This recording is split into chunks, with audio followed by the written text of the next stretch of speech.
চলুন আমি কি করে ফুলকপি আলু দিয়ে চিতল মাছের ঝোলটা করলাম দেখে নিই।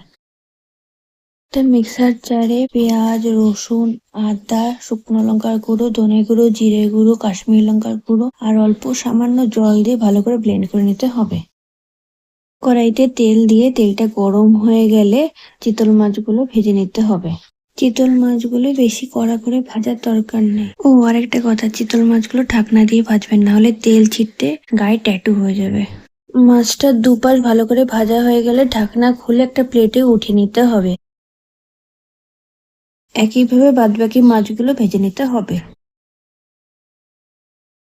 ওই তেলেই ফুলকপিগুলো ভালো করে ভেজে একটা প্লেটে উঠিয়ে নিতে হবে।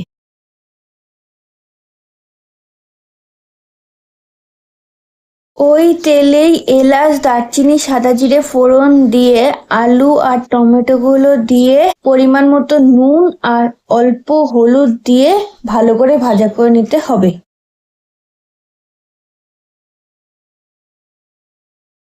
আলুটা ভাজা হয়ে গেলে বেটে রাখা মশলাটা দিয়ে ভালো করে কষিয়ে নিতে হবে। ওহো, আমি তো একটা কথা বলতেই ভুলে গেছি, আমি তিতলি। তোমরা যারা যারা এই ভিডিও দেখছো তারা চ্যানেলটাকে সাবস্ক্রাইব করে দিও আর বেল আইকনটাকে টিপে দিও। বন্ধু হয়ে পাশে থেকো। মশলা থেকে তেল বেরিয়ে গেলে অল্প চিনি আর আগে থেকে ফেটিয়ে রাখা টক দই দিয়ে ভালো করে মিশিয়ে নিয়ে ভেজে রাখা ফুলকপিগুলো দিয়ে ভালো করে কষিয়ে নিতে হবে।